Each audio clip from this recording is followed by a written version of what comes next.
You know those moments where your emotions feel way too big to handle? I mean, we've all been there at least one time, right? And many of us have been there many times. When you feel like your emotions are just too much, you're overwhelmed, you're anxious or flooded, you're enraged, you might feel like you want to cry, shut down, lose control. But it's not the right time. You can't do it right now because maybe you're at work, you're with your kids, you're in the middle of a conversation, or your therapy session is just about to end and you opened up something big. So, what do you do in those moments? Because here's the truth. You can't always process your emotions right when they arise, right? You can't. Sometimes we're not in the right moment to be able to sit with ourselves or with somebody else and fully process what's coming up for us. We have to get into action in life. We're expected to be somewhere. We have to go in and run a meeting. There's a lot of demands on us, even though these big emotions have shown up. And you also can't just suppress your emotions and pretend they don't exist, because we know from a holistic framework, especially, that doing that makes the emotions come out in other ways. We will see their expression in other parts of us, maybe physically, in our biology and physical pain, exhaustion, disease, illness, or perhaps in other ways where maybe we just explode on somebody because we weren't able to process what we were feeling and we also tried to suppress it and it didn't work. So, what's the middle ground when the timing is not right to manage big emotions, but here they are anyway? So, today I'm going to teach you and I'm going to walk you through a really powerful tool for exactly this situation. Let me tell you who this is good for. This is good for you if you ever have big emotions, and I have not yet met one human being that doesn't. This is meant for you to teach your children because this is an incredible tool that any age can use, or parents can teach little children. This is also for you if you are a healer, coach, therapist, because you can and should use this tool with clients towards the end of sessions, towards the end of an EMDR session, trauma sessions, or if the client has opened up something big and the session is about to end, which is always a really difficult thing to do. And so we want to have a great tool at our disposal to be able to help them. So welcome back to the Holistic Therapy Revolution. I am Beth Miller. I'm a holistic therapist for over 25 years. I am the creator of the Advanced Holistic Counseling and Coaching model. And if you're a therapist, if you're a coach, if you're a healer, and you want to learn how to integrate all the holistic tools and traditional tools used in therapy and in healing in a way that's powerful, ethical, and holistic into your work, check out my certification below where I teach people how to use my model. So, what is a container exercise? A container exercise is a mental and somatic tool that helps you to temporarily hold intensive thoughts, emotions, or memories so that you don't become overwhelmed and you can return to them later in a safe and intentional way. Now, those things are key because it's a temporary holding place for your thoughts, feelings, and physical sensations so that you don't become overwhelmed, so that you can go function, but you are making an agreement to return to them later in an intentional way. And I'll talk more about that later on. Because this is not avoidance, this is not suppression, this is a skillful act of emotion regulation. So I'd like you to think of it kind of like this. If your emotions are a flood, a container gives you a dam, a structure, a safe holding place so the water doesn't take you out, so you don't drown, so you don't get swept away. And I think we all know what it feels like to be in that big flood of emotion at least once in our lives, if not more frequently. So why do we need container exercises? Your nervous system is really not designed to process everything all at once. That's important. So when your emotions are too intense, your system can go into fight, anger, agitation, irritability, maybe actually fighting, flight, anxiety, panic, or freeze, shutdown, numbness. Now, once that happens, you're really no longer processing your emotions. You're not trying to understand what you're experiencing and to integrate it. You're just reacting. Once you were flooded like that by your emotions, you're just reacting. We all know what that feels like. So container exercises allow you to stay regulated, stay functional, stay in control, and come back to the material that was difficult when you actually have the capacity to be able to process it, when you can actually work on integrating it. So when do we need to use the container? And we'll go through this, and then I'm not going to actually guide you through it. And for those of you that want to just jump to the part where we do the exercise because you need it right now, please just find the timestamp in the show notes. So this tool, the container tool, becomes incredibly practical in several situations. One is when you cannot emotionally regulate. When you feel flooded, when you're overwhelmed, when you're enraged, when you're angry, when you're dysregulated, and you cannot process in that state, you only can contain. When you're that overwhelmed by it, you're not really going to be able to process. You'd have to find some way of regulating first to be able to process anyway. Okay? The second time when the container exercise is so essential is when you actually don't have time. You're heading to a meeting. You're picking up your kids. You're about to make dinner for the family. You're going to a powerful event. And you have to essentially have it together in order to be able to do what you need to do in those moments. Our emotions cannot dictate everything. We have to be able to function, and also we have to be able to manage in a way that is effective. It's also important to have this skill because sometimes your emotions and experiencing them is just not appropriate. Some environments are not safe for emotional processing. This might be because you're around certain people that are minimizing or punishing or punitive if you express your emotions, or it may not be appropriate when you're in a work setting or in a school setting. There's a lot of times when our emotions are not appropriate, but they're still there even if it's not appropriate. And lastly, and this is a really common one, we need to have these container skills at the end of a therapy session. So this is one of the most important uses from a therapist perspective, or of course any healer or coach, when we've opened up something big, something deep in session, but the session's ending. Sessions are not infinite in time. They're usually 45 minutes, 50 minutes, an hour. And without containment, clients can leave feeling raw, dysregulated, emotionally exposed, vulnerable, overwhelmed, flooded.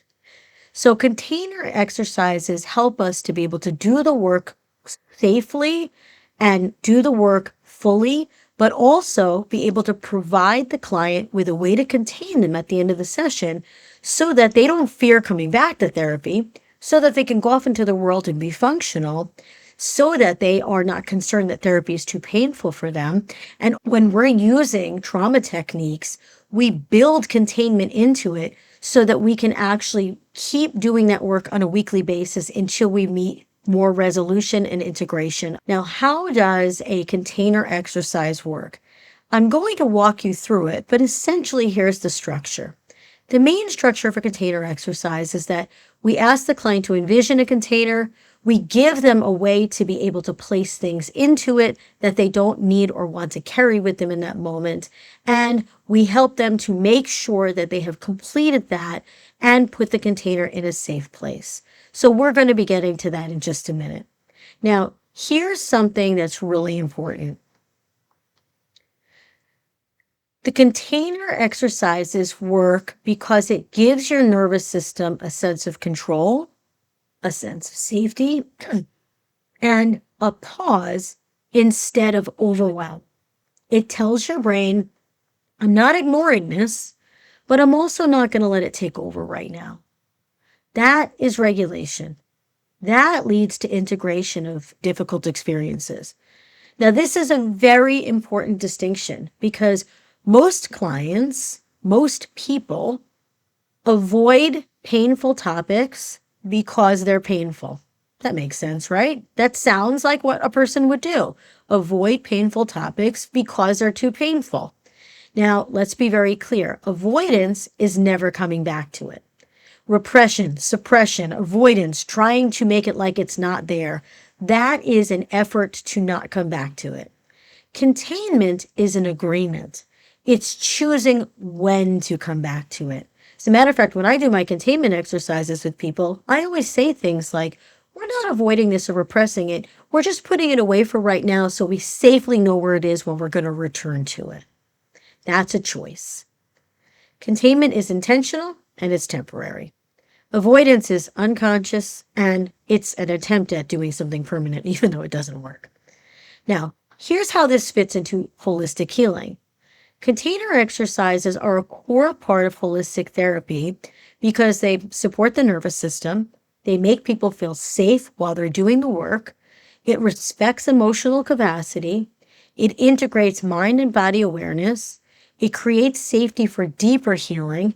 And it also uses several different techniques in order to be able to contain the emotions. You cannot do deep healing work on yourself or with others without regulation tools. You need them in order to be able to keep the stress level low so that your system can actually heal something.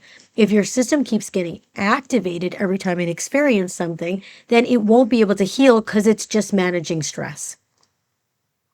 So let's do a container exercise now. And notice the timestamp now so that you can return back to this at any time that you need this without having to listen to the introduction.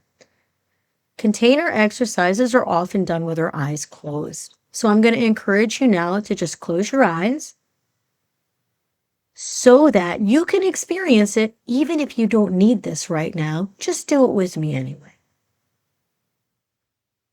With your eyes closed, I would like you to take a moment to imagine a container. The container that you imagine can look like anything you want. It could be a beautiful box, jewelry box. It also could be something very practical, plain, big plastic box. The only thing that I ask is that this container have a secure way to close. So next, I'm going to ask you to scan your body from the top of your head all the way down to your toes. And I'd like you to find any thoughts that are distressing or are not serving you right now. Any thoughts that you find that are distressing or are not serving you. And when you find these thoughts, I'd like you to have them float into the container and rest there.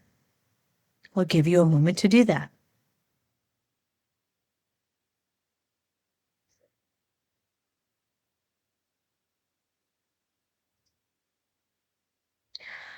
Good.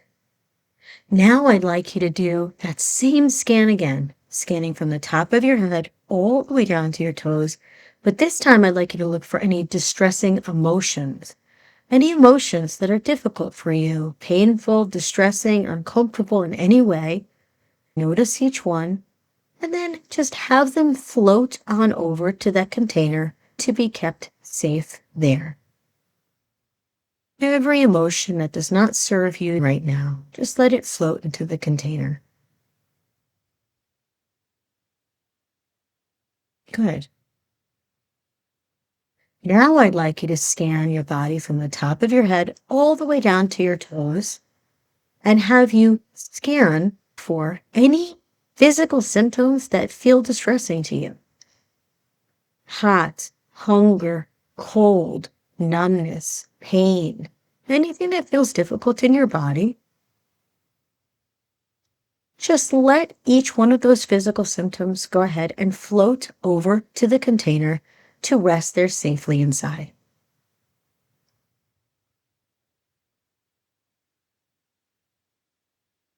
And lastly, what I'd like you to do is scan your body from the top of your head all the way down to your toes to find anything that we missed the first time around. Any thoughts, feelings, or physical sensations that would be better off in the container for right now. Maybe they're just too much, too painful, too uncomfortable for right now. Let's just put them in the container.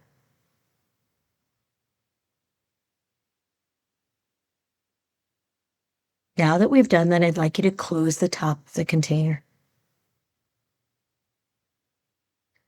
And I'd like you to notice that we have made an agreement with these things. We're not saying we're avoiding them. We're just holding them safely in this container for right now until it's a better time for us to be with them. And so I'd like you to decide what you want to do with the container now. Some people take the container with them. Some people put it safely in their room. Some people like to drop their container in a big body of water or a pool. Some people like to send their container to a safe place, like to their therapist's office or to a friend. And now that you've decided what to do with your container, you could take a nice deep breath in and a great long exhale out. And remember, if at any time over the next few moments, few days, week, maybe in between therapy sessions, you discover that things are popping up for you, that it's not a good time for you to manage them, just send them right to the container and remind yourself that you will choose to process that when it's a safer time. Take a nice deep breath in and a great long exhale out. Then you can open up your eyes. And that's it. That's a container exercise. And as simple as it seems, that is the exercise that can make a huge difference between somebody doing trauma work in session or being overwhelmed by something that's happening at home and being able to function optimally, knowing that they're going to come back to this at another time when it's more appropriate. Now, if you take even one thing from today, let it be this. You do not have to process everything that comes up in a moment. It might even just be a memory that was painful about your grandma who passed, and maybe just this moment is not the right moment to be thinking and feeling about it. The container exercise is perfect for that. Sometimes the more powerful thing to do is to hold it safely, is to stay regulated, and to come back to it when you're ready, which is not avoidance. That is wisdom.